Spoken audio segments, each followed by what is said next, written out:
Yeah, and I remember like we would play like we'd go off to some other place and play leapfrog. And the other thing where you go through and then you make the bridge with the two people putting their hands and touching each other, and then you go through and somebody had like Nike shoes, and I remember seeing the swish on the shoe going, oh wow, Nike, because Downey also had the swish. So I was like, are they like made by the same company, Downey and Nike, because they both have the swish thing. And then we went in. I remember visiting the doctor a lot, and they had a ant farm there that I thought was really cool that I'd look at. I was in the doctor a lot because I was allergic to a lot of things. Like the list of allergies that I had was like 5 pages long. It was like including apples and stuff. I'm not allergic anymore, but and and then our teacher for some reason quit and got a job at like a toy store in the mall, and people were like, "We saw her at the mall" or something. And like for lunch we would go over and or like do recess. We would go across the street and go over to like the main building, and we would run. And I was always the first kid. I was the fastest runner. We'd always run to the main, down the like long driveway to the main building. But one time this kid from another class, we went over there with another class, and he ran past me. He beat me, and he was running like a with his legs really far apart. So I tried to run with my legs really far apart, thinking that it was like faster, but it didn't work. But I only saw him like once. But then like we would hang out in like the lunch area, and it was like, or the playground area, which was really big, huge complex, kids of all different ages there. But my brother was in like the other like little kids like area, and sometimes we would like, but we were allowed to go and play in there, or like we weren't supposed to, but sometimes we would. I go in there with my friend Patrick Dickerson, my best friend, and play with my brother in like this little backyard of his house. And then we'd have like dinner, we'd have like lunch, and we would, bring the trays up to some place. But I wasn't allowed to eat cookies because it was like sugary. And so other kids would get their cookies, but the person would be like, "Oh, you don't get cookies." So I was like, "Oh, okay." It didn't really bother me that much though.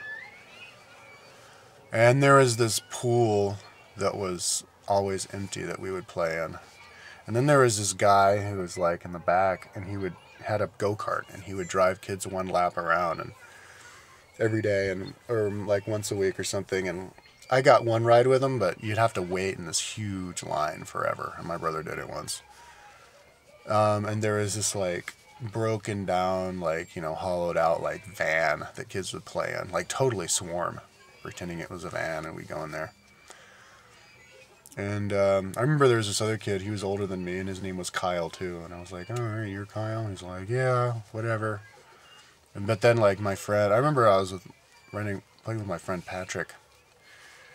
It was like running, like we'd play tag with each other, and like, I remember him running down, and then he'd do like this turn to the left really fast, and I have to run after him down this like steep dead end area. And then we got on I remember the curly Q slide.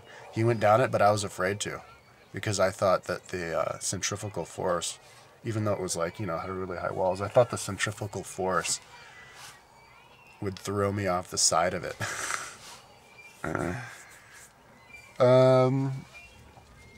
And once a cop came and like gave us a tour of his cop car and showed us like the parts inside of the cop car.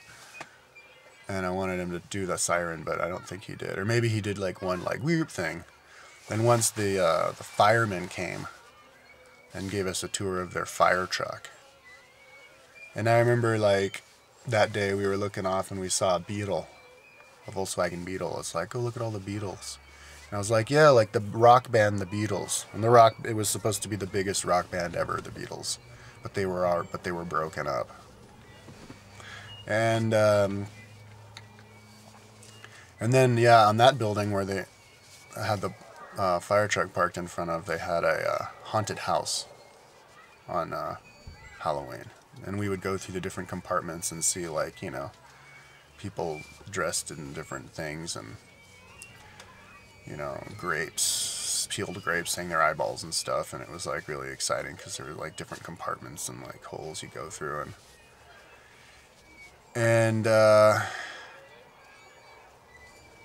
then, oh yeah, there was this girl there was this neighbor girl who was like friends with my parents, whose parents were friends with my parents because they were Buddhists, who lived in Westlake Hills as well, a little farther down the hill, who I would go and play with a few times.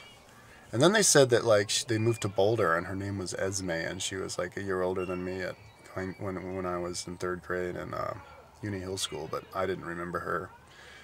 I don't know if it was the same girl, because once we drove another part of Westlake Hills higher up was this other girl who I was supposed to have played with when I was younger, but I didn't remember. To me, that was when I was really little. And then there was this other Buddhist kid named Daniel Staffler, and his dad was named Daniel too, and I'd go and play with him too, and he lived like in town in a 1-story house, and he had this like bush out front of his house that had like you'd climb in, it was like a circular covered bush, you climb into it, and then you'd have this like little hollow area inside, so that was kind of cool. And we'd go in there and play in his room. He had toys, and we'd like go biking off to the like cemetery, and which was near his house, and ride around the dirt roads in the cemetery. And he was athletic. And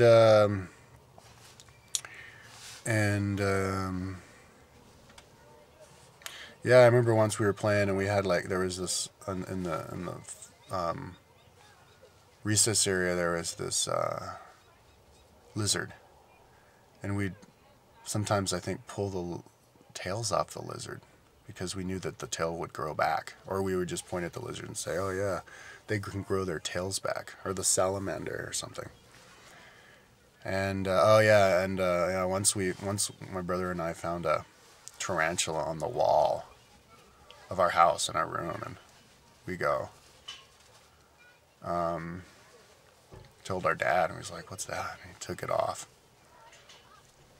And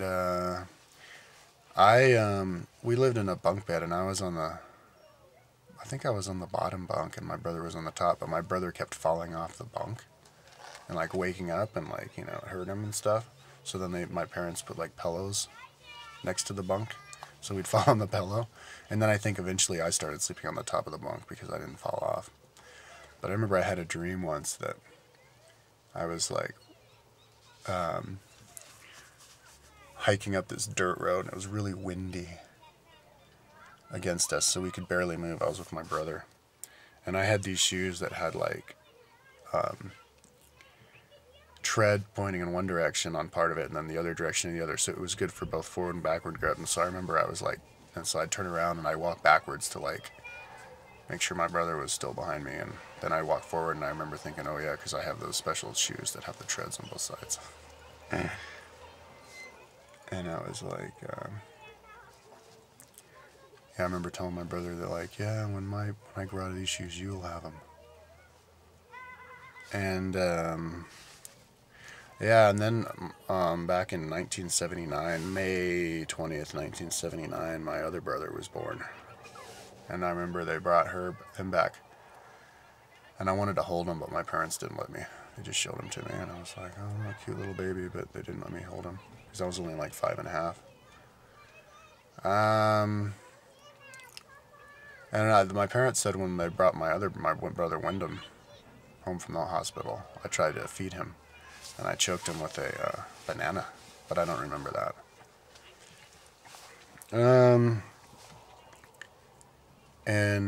Yeah, I remember the Buddhist center, the Buddhist house that we would go to. Like, my parents would have their Buddhist like get-togethers and meditation and stuff. It was just this like 1-story house.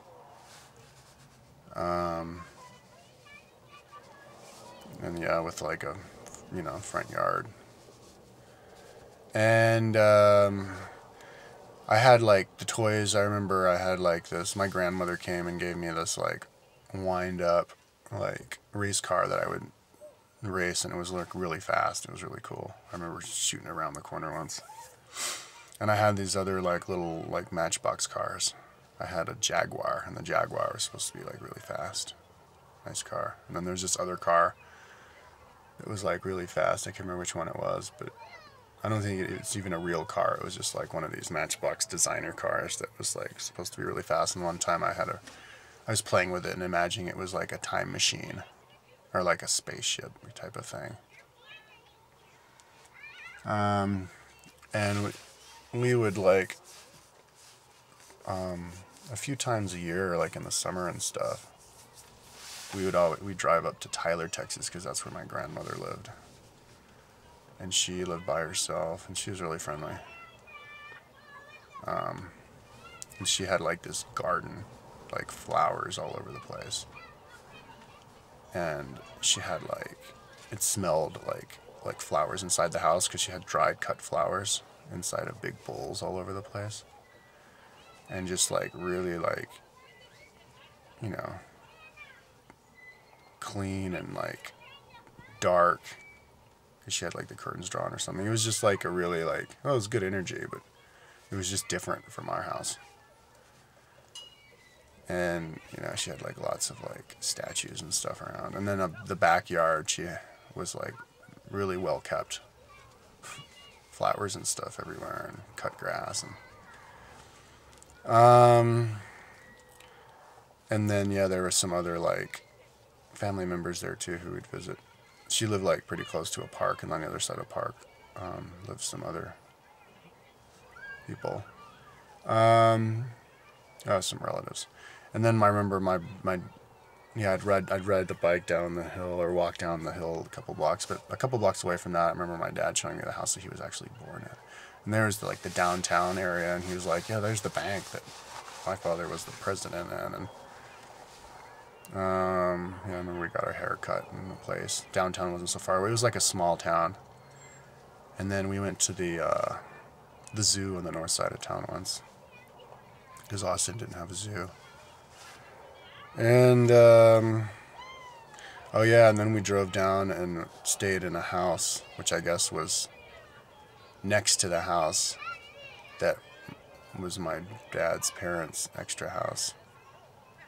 And it was right on the lakeside, and we took a rowboat out. Oh no, this was in '87 when we visited and rode around the lake. But yeah, so that's basically what I remember about Austin. And then like, so they decided and every summer we went up to Colorado. We called it Colorado, and it took us 2 days. We'd drive up to like Amarillo, Texas, and stay in a Holiday Inn that had a pool in the middle and a hot tub, or a sauna and a hot tub next door. It was a really cool place to stay. And we'd go up to RMDC. It was like the Buddhist area for like 2 weeks every summer. And this was like 3 summers or something that I remember doing that.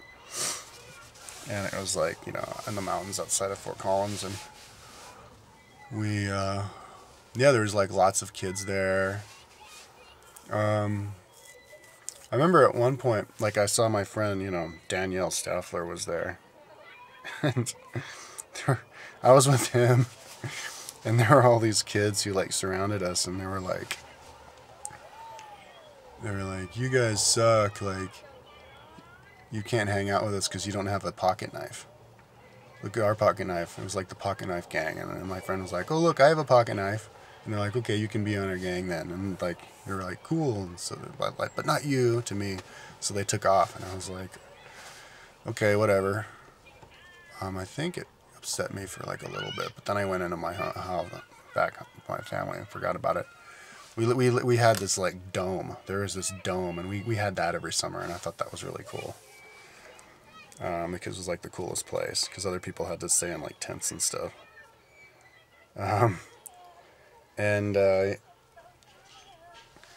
But we continued to go there after we moved to Boulder, so it's kind of like hazy as to like the different episodes, like if it was when I lived in Boulder or when I was still in Austin. But ooh, let's do a part 3.